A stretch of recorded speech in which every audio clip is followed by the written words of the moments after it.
জলপাইগুড়ির কর্মসূচিতে যোগ দিতে বাগডোগরায় সুকান্ত মজুমদার ও অর্জুন সিং একাধিক ইস্যুতে সরব। জলপাইগুড়ির নির্ধারিত কর্মসূচিতে অংশ নিতে শুক্রবার সকালে বাগডোগরা বিমানবন্দরে পৌঁছালেন কেন্দ্রীয় মন্ত্রী সুকান্ত মজুমদার ও মন্ত্রী অর্জুন সিং। বিমানবন্দরে তাদের স্বাগত জানান বিজেপির উত্তরবঙ্গের একাধিক নেতা ও কর্মীরা। বিমানবন্দরে সাংবাদিকদের মুখোমুখি হয়ে সুকান্ত মজুমদার সীমান্ত নিরাপত্তা, রেল উন্নয়ন, মহিলা সংরক্ষণ, বহরমপুরের মর্মান্তিক দুর্ঘটনা ও রাজ্যের বর্তমান রাজনৈতিক পরিস্থিতি নিয়ে একাধিক গুরুত্বপূর্ণ মন্তব্য করেন।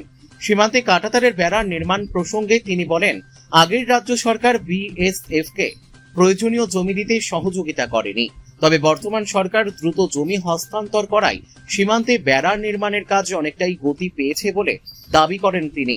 রেল উন্নয়ন নিয়ে তিনি জানান, দেশে প্রথম হাইড্রোজেন ইঞ্জিন চালিত ট্রেনের উদ্বোধন হতে চলেছে। পাশাপাশি পশ্চিমবঙ্গের 25টি অমৃত ভারত স্টেশনেরও উদ্বোধন করা হচ্ছে, যা রাজ্যের রেল পরিকাঠামো উন্নয়নে বড় পদক্ষেপ বলে উল্লেখ করেন তিনি। প্রথমবার হাইড্রোজেন চালিত ট্রেন আমরা ব্যবহার করছি। মাননীয় প্রধানমন্ত্রীর নেতৃত্বে, মাননীয় রেলমন্ত্রী অশ্বিনী বৈষ্ণবজির নেতৃত্বে ভারতবর্ষের রেলে অনেক কিছু পরিবর্তন হয়েছে।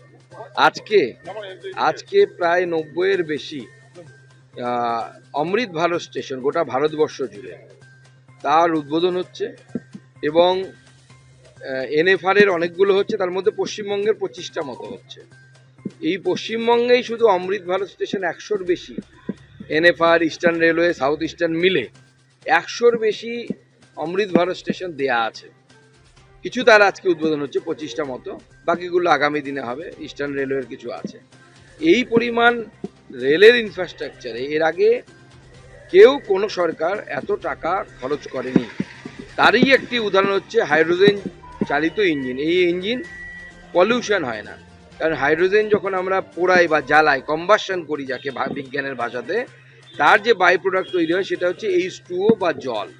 অন্য ক্ষেত্রে, পেট্রোলিয়ামের ক্ষেত্রে কার্বন ডাইঅক্সাইড, কার্বন মনোক্সাইড, বিভিন্ন ধরনের গ্যাস উৎপন্ন হয়, যে গ্যাসগুলো অত্যন্ত ক্ষতিকারক এবং পরিবেশ বান্ধব নয়।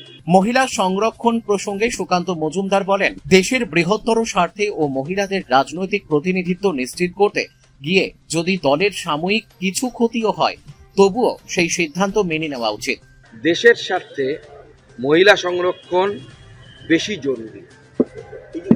আমরা অনেক সময় দেশের বড় স্বার্থের জন্য ক্ষুদ্র স্বার্থকে জলাঞ্জলি দিতে হয়, কারণ বিজেপির নীতি হচ্ছে কান্ট্রি ফার্স্ট, পার্টি সেকেন্ড। আমরা জানি পার্টিতে হয়তো সাময়িকভাবে এতে বিজেপির ক্ষতি হবে, পশ্চিমবঙ্গে কিছু মানুষ বিক্ষুব্ধ হবে, কিন্তু দেশ আগে, তারপরে পার্টি।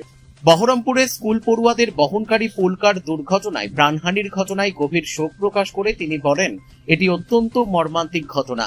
ঘটনার নিরপেক্ষ ও পূর্ণাঙ্গ তদন্ত হওয়া উচিত ও দোষীদের বিরুদ্ধে কঠোর ব্যবস্থা নেওয়া প্রয়োজন। অত্যন্ত দুর্ভাগ্যজনক ঘটনা। জীবনহানি তো অত্যন্ত কষ্টের, কিন্তু বাচ্চাদের জীবনহানি মানে তো বিরাট ব্যাপার। কেন হলো, কি হলো, তা তদন্ত দরকার। রেলও তদন্ত করবে আশা করি। রাজ্যের রাজনৈতিক পরিস্থিতি নিয়ে তৃণমূল কংগ্রেসকে কটাক্ষ করে সুকান্ত মজুমদার বলেন, শেষ পর্যন্ত মমতা বন্দ্যোপাধ্যায়ের দলে ভাইপো ছাড়া আর কেউ থাকবে না। তার এই মন্তব্যকে ঘিরে রাজনৈতিক মহলে নতুন করে চর্চা শুরু হয়েছে। ওনার তৈরি করা পার্টি, ওনার এখন যেহেতু পার্টির চোখের সামনে সবাই ছেড়ে চলে যাচ্ছেন, সেহেতু ওনার মনে দুঃখ হয়েছে। আমরা দুঃখটাকে বলেছি যে দুঃখ করে তো লাভ নেই। আমরা আগেই বলেছিলাম, আমি তো আগেই ভবিষ্যৎবাণী করেছিলাম, যেদিন হারবেন তারপরে পিসি আর ভাইপো ছাড়া পার্টি থেকেও থাকবে না। মিলে যাচ্ছে দেখুন।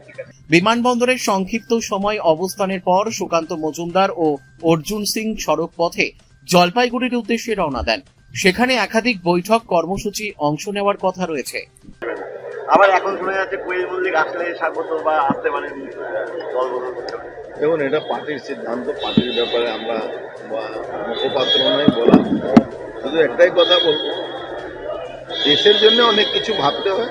রাজনীতিতে অনেক কিছু সামনে যেটা দেখা যায় সেটা হয় না, রাজনীতিতে অনেক কিছু আছে যেটা পিছনে। এটা কি ওয়ান নেশন ওয়ান ভোটের জন্য?